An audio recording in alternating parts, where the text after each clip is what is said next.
شهر رمضان الذي أنزل فيه القرآن هدى للناس وبينات من الهدى والفرقان فمن شهد منكم الشهر فليصمه. السلام عليكم ورحمة الله وبركاته.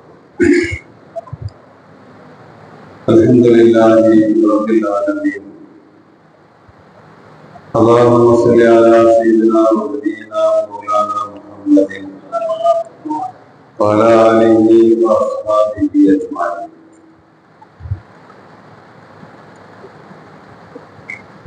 எல்லாம் வல்ல அல்லாஹ்வின் மகத்தான கிருபையினால்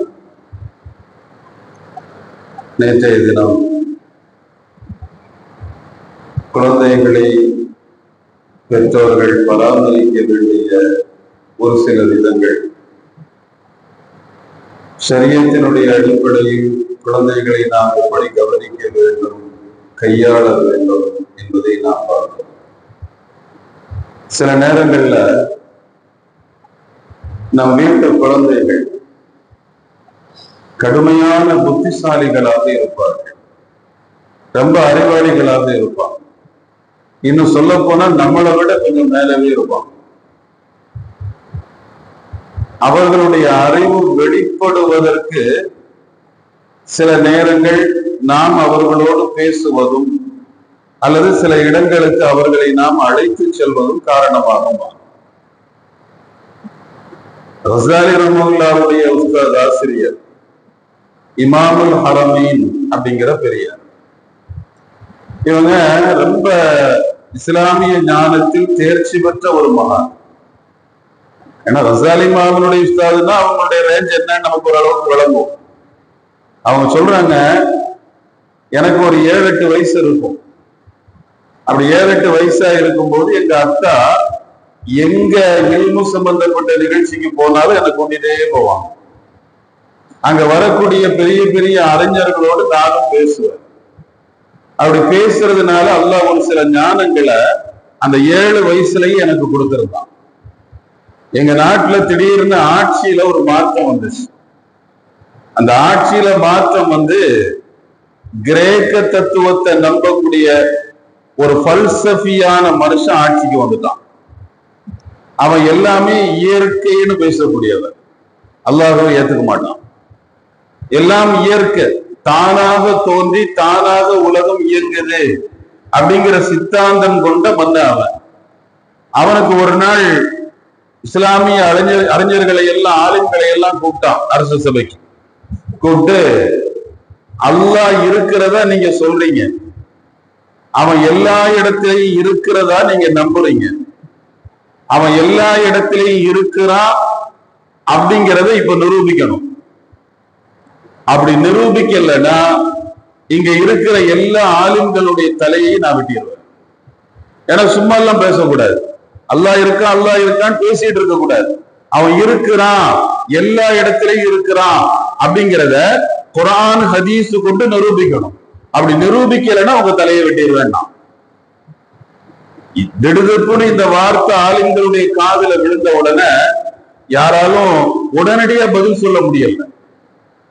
அப்ப என்ன சொல்லலாம் அப்படின்னு யோசிச்சுக்கிட்டு மன்னர்த்த அவகாசம் கேட்டாங்க. நீ சொல்றது சரிதான், அதை நிரூபிக்கிறதுக்கு ஒரு 2-3 நாள் டைம் கொடுன்னு கேட்டாங்க.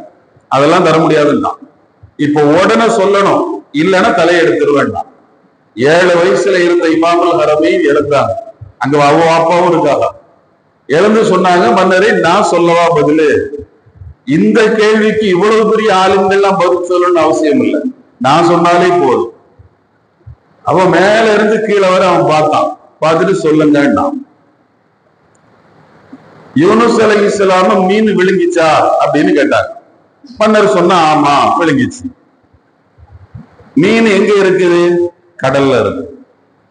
அவன் பூமியினுடைய அடியில கடலினுடைய ஆழத்துல மீன் இருக்குது. அந்த மீன் வயித்துல யார் இருக்கிறா? யூனுஸ் அலைஹிஸ்ஸலாம் இருக்கிறார். இருந்து என்ன சொன்னாங்க?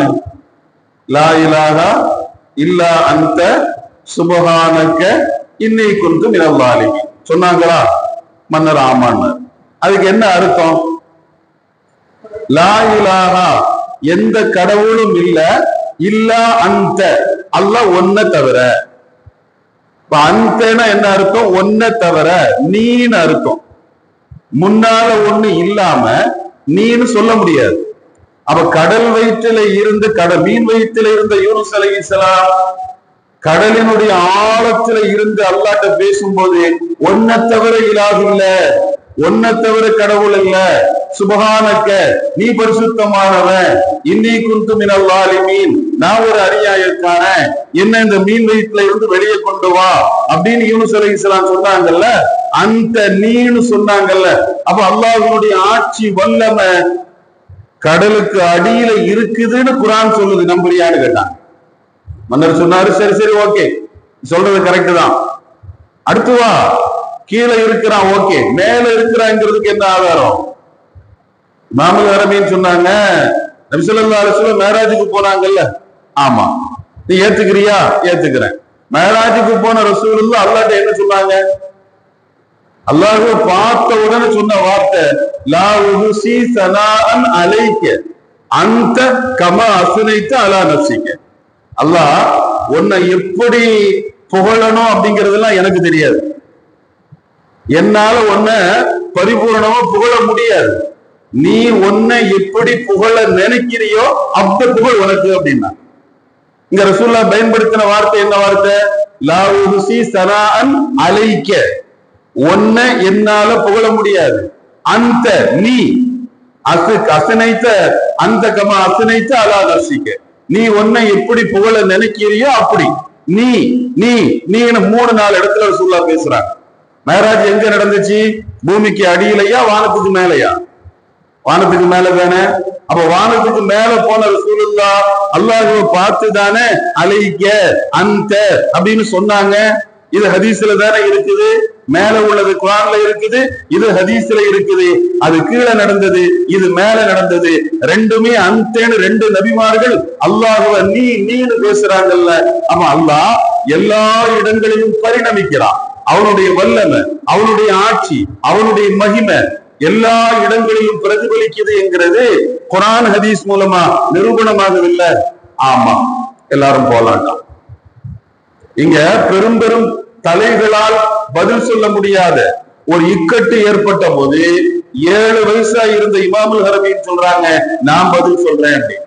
அதுக்கு என்ன காரணம்? அவங்களே எழுதுறாங்க, நான் எங்க போனாலும் எங்க அத்தாவோட போவேன், கல்விமான்கள் கூடி இருக்கிற இடங்களுக்கெல்லாம் சிறு வயதுல இருந்த என்ன எங்க அத்தா கையை பிடிச்சு அழைச்சிட்டு போவாங்க. அந்த சபையில் பேசப்படுகிற ஞானங்களை காது கொடுத்து கேட்டு கேட்டு அல்லாஹ் நிரப்பமான ஞானங்களை எனக்கு தந்தான் இமாமுல் ஹரமீன் சொல்றாங்க. ஒரு தாய் தகப்பனால் ஒரு பிள்ளையினுடைய எதிர்காலத்தை நிர்ணயிக்க முடியும். அந்த குழந்தைக்கு தேவையான ஞானத்தையும் ஒழுக்கத்தையும் பெற்றோர்களால் தர முடியும். ஷாஃபி மذஹபினுடைய மிகப்பெரிய சட்ட மாமேதை, ஹிஜ்ரி 4ஆம் நூற்றாண்டில் வாழ்ந்தவர் ஹஜ்ரத் அபு இஸ்ஹாக் ஷீராஸி ரஹ்மத்துல்லாஹி அலைஹி. அவரை ஹிஜ்ரி 4ஆம் நூற்றாண்டில் 400ல வாழ்ந்தவர், ஏறத்தாழ ஒரு 1000 ஆண்டுகளுக்கு முன்னால் உள்ளவர். அவர் சொல்கிறார், எங்க வாப்பாவோடு நான் உட்கார்ந்து எப்ப பார்த்தாலும் இல்மு சம்பந்தப்பட்ட விஷயங்களை பேசிட்டே இருப்போம். பெரும்பாலும் இஷா தொழுது பள்ளியில உட்கார்ந்துட்டு நானும் எங்க வாப்பாவும் இல்மு சம்பந்தப்பட்ட விஷயங்களை பேசிக்கிட்டே இருப்போம், நேரம் போறதே தெரியாது. ஒரு நாள் ரொம்ப பேசிட்டோம், பேசி அதிகால நேரம் பாங்கு சொல்றது, சுபுகனுடைய பாங்குக்கு நேரம் ஆயிடுச்சு. அப்ப எங்க அத்தா சொல்லிச்சு 2 ரக்காத் தொழு அப்படின்னு சொல்லிச்சு. அவங்களும் 2 ரக்காத் தொழுதாங்க, நானும் தொழுதேன். தொழுது முடிச்சிட்டு அபு இஸ்ஹாக் ஷீராஸி சொல்றாரு, நான் தொழுதுட்டேன், தொழுது முடிச்சுட்டு எங்க அத்தாட்ட சொன்னேன், இந்த பாருங்க பள்ளியில ஓரமா படுத்து கிடக்குதுங்க, எழும்பி ஒரு 2 ரக்காத் தொழுதா என்ன, பள்ளியில தானே படுத்திருக்கானுங்க, எழும்பி ஒரு 2 ரக்காத் தொழ வேண்டியதானே அப்படின்னு எங்க அத்தாட்ட சொன்னேன். சொன்ன உடனே எங்க வாப்பா சொன்னாங்க, எத்தா நவுமுக்கு அஃலலு மின் உக்கூஇக்க ஃபீ ஹல்கில்லாஹ், தொழுதுட்டு அவங்க தொழாம படுத்திருக்கிறாங்களேன்னு சொல்றதை விட நீ பேசாம தூங்கி இருக்கலாம், நீ பேசாம தூங்கி இருக்கலாம். உன் வேலை என்ன? நீ தொழுதியா, அடுத்த நோக்கம் என்ன? என் தொழுது அல்லாஹ் ஏத்துக்கிட்டானா? தொழுதுட்டேன், ஏதோ ஃபார்மாலிட்டிக்கு குனிஞ்சு நிமிந்துட்டேன், என் கழுத்துக்கு மேல போனது அல்லாஹ்வுடைய தர்பாருக்கு போச்சுதா அல்லது என் தலைக்கு மேலேயே தூக்கிட்டு இருக்குதா, அது எனக்கு தெரியாது. அப்போ ஒரு அமல் நடந்த உடனே அடுத்த கட்டம் அந்த அமல் ஏற்றுக்கொள்ளப்பட்டதான சிந்தனை வரணும். அப்படி வர வேண்டிய இடத்துல நான் எல்லாம் பியூர் ஆயிட்டேன், கிளியரா இருக்கிறேன், நான் ரொம்ப யோக்கியனா இருக்கிறேன், ஆனா 50 பேரும் தூங்கிட்டு இருக்காங்களே அப்படின்னு நீ பேசுறியே, அல்லாஹ்வுடைய படைப்புகளை பத்தினோட ஒரு கோள் பேசுறியே, புறம் பேசுறியே, இது ரொம்ப ஆபத்தானது, பேசாம நீ தொழாம தூங்கி இருக்கலாம். எங்க வாப்பா அந்த வார்த்தையை சொன்னதுல இருந்து என் வாழ்க்கை முழுவதும் யாரை பற்றிய கெட்ட எண்ணத்தையும் நான் நினைக்கலங்கிற, யாரை பற்றிய கெட்ட எண்ணத்தையும் நான் நினைக்கல. ஏன்னா சின்ன வயசுலயே எங்க அத்தா அப்படி என்ன பராமரிச்சாங்க. அப்ப நம்முடைய முன்னோர்கள் சாலிஹீன்கள் குழந்தைகளை இவ்வாறுதான் பராமரித்து எடுத்தார்கள். அப்படி பராமரித்து எடுப்பதற்கு என்ன காரணம்னா அவங்க சாலிஹீன்களா இருந்தாங்க. பாப்பா அத்தா அம்மா அவங்க சாலிகா இருந்தாங்க. சாலிகா இருந்து பிள்ளைகளை பராமரித்து மேல கொண்டு வந்தாங்க. ஒரு பெரும் வளர்ச்சி மாற்றம் சமூகத்தில் ஏற்பட்டது. இப்போ உலகத்துல நம்ம பேசுவோம், சில பேரை பத்தி பேசுவோம். அத்தா விட்டுட்டு போன சொத்து, அவன் பாட்டுக்கு அநியாயமா செஞ்சுட்டு இருக்கான், அழிச்சிட்டு இருக்கிறான், ஊதாரித்தனமா செலவு பண்றான், ஒரு வேலைக்கும் போக மாட்டேங்கிறான், அவன் பாட்டுக்கு உட்கார்றான், அத்தோட சொத்தை ஃபுல்லா நாசமாக்கிட்டான். இந்த வார்த்தை பெரும்பாலும் நம்முடைய காதல வந்து விழும். சூரத்துல் கஹ்ஃப்ல அல்லாஹ் சொல்றான், கதர் அலைஹிஸ்ஸலாத்து வஸ்ஸலாம் ஒரு ஊருக்கு போனாங்க. அந்த ஊர்ல ஒரு சுவர் ஒண்ணு கீழே விழுற மாதிரி இருந்துச்சு. அது அப்படியே போய் ஒரு கையை வச்சு தட்டு தட்டி தூக்கி நம்ம நிப்பாட்டினாங்க. அதை நேராக்குனாங்க. நேராக்கிக்கிட்டு வெளியே வந்து உட்கார்ந்தாங்க. மூசா அலைஹிஸ்ஸலாம் கேட்டாங்க, ஏன் இந்த காரியத்தை நீங்க செய்றீங்க? அவங்கதான் நம்ம பசியோட அந்த ஊருக்குள்ள வந்து சோறு கேட்டோம், தரமாட்டேன்டானுங்க. அப்படி தரமாட்டேன்னு சொன்ன இந்த ஊர்க்காரங்களுக்கு நாம கூலி வாங்கிட்டு செஞ்சிருக்கலாம்ல, ஏன் ஓசல செய்யணும்? அப்படிங்கிற போது கதர் அலைஹிஸ்ஸலாம் சொன்ன பதில குர்ஆன் பேசுது.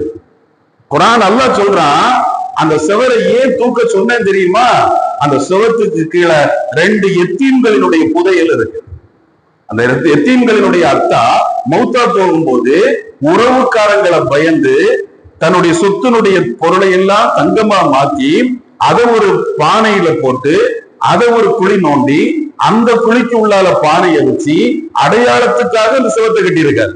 செவரு கீழே விழுந்துட்டா புதையல் வெளியே தெரிஞ்சிடும். அந்த எத்தீம்களினுடைய புதையல், அதனாலதான் நான் அதை தூக்குனேன்னு சொல்லிக்கிட்டு கதர் அலைஹிஸ்ஸலாம் சொல்றாங்க, கான அபூஹுமா சாலிஹா. இந்த 2 பிள்ளைகளினுடைய அத்தா நல்ல மனிதர். இந்த 2 பிள்ளைங்களுடைய அத்தா நல்ல மனுஷரு, சாலிகான மனுஷரு. அத்தா சாலிகா இருந்தா பிள்ளைகளினுடைய பொருளாதாரம் பாதுகாக்கப்படும், ஏதாவது ஒரு வழியில் பாதுகாக்கப்படும். அபகரிக்க ஆட்டையை போட அல்லாஹ் அனுமதிக்க மாட்டான். அப்படி ஒரு சூழ்நிலையை அல்லாஹ் உருவாக்குறான். குர்ஆன் பேசுகிற வரலாறு நமக்கு தருகிற பாடம், நான் சாலிகா இருந்தா என் பிள்ளை சாலிகா மாறும். நான் சாலிகா இல்லை அப்படின்னு சொன்னா என் பிள்ளை சாலிகா வரணும்னு ஆசைப்படுறதுல அர்த்தம் இல்லை. எங்களுடைய ஆசிரியர் பெருமான் வேலூருடைய நாவல் சேகன கமாலுத்தீன் ஹதரத்திடத்தில் கல்யாண பத்திரிகை கொண்டு புத்தகம் கொடுப்பாங்க. கொடுத்துட்டு சாலிகான புள்ள பிறகு துவா செய்யுங்கம்பாங்க. அது சொல்லுவாங்க, லுசு நீ சாலிகா இரு, புள்ள சாலிகா பிறகும்பா. நீ சாலிகா இருந்துட்டா உனக்கு சாலிகா வரும்பா. அவ பெற்றோர்கள் சாலிகானவர்களாக மாறி பிள்ளைகள் சாலிகாக வர வேண்டும் என்று ஆசைப்படுகிற போது அந்த குழந்தைங்களை இல்மினுடைய சபைகள், கபிரிஸ்தான்கள், நேற்று நம்ம சொன்னோம், மையத்துகளினுடைய இடங்கள், இது மாதிரியான இடங்களுக்கு அந்த குழந்தையை கொண்டு போக அவனுடைய மனதிற்கு உள்ளால் மார்க்கம் மதிக்கப்படுகிற ஒரு குணம் வந்துவிடும். அவ மார்க்கத்தின் மீது ஒரு ஈடுபாடும், நாம் இதில் எல்லாம் பங்கெடுக்கணும், நாம ஒதுங்கி நிற்க கூடாது, நம்ம சமூகம் சார்ந்த ஊர் சார்ந்த நல்ல காரியங்களில் நாம் பங்கெடுக்க வேண்டும் என்கிற அந்த உணர்வு குழந்தைகளுக்கு இயல்பாகவே வேறொன்று ஆரம்பித்து விடும். அதனாலதான் மார்க்கம் பெற்றோர்களை வைத்து குழந்தைகளுக்கு சில காரியங்களை கடமையாக்குது. அவைகளை புரிந்து செயல்படக்கூடிய குணத்தை அல்லாஹ் நம் எல்லோருக்கும் நசீபாக்குவானாக. வாஹிரு தஅவானா அல்ஹம்துலில்லாஹி ரப்பில் ஆலமீன். சுப்ஹானல்லாஹி வ பிஹம்திஹி சுப்ஹானக அல்லாஹும்ம வ பிஹம்திக அஷ்ஹது அல்லா இலாஹா இல்லா அன்த அஸ்தக்ஃபிருக வ அத்தூபு இலைக். சுப்ஹான ரப்பிக ரப்பில் இஸ்ஸத்தி அம்மா யசிஃபூன் வ ஸலாமுன் அலல் முர்ஸலீன் வல்ஹம்துலில்லாஹி ரப்பில் ஆலமீன். بحق صلى الله على محمد صلى الله عليه وسلم صلى الله على محمد صلى الله عليه وسلم صلى الله على محمد صلى الله عليه وسلم اللهم صل على محمد وعلى أهل البيت وسلم وصل على جميع الأنبياء والمرسلين والحمد لله رب العالمين. السلام عليكم ورحمة الله. شهر رمضان الذي أنزل فيه القرآن هدى للناس وبينات من الهدى والفرقان فمن شهد منكم الشهر فليصمه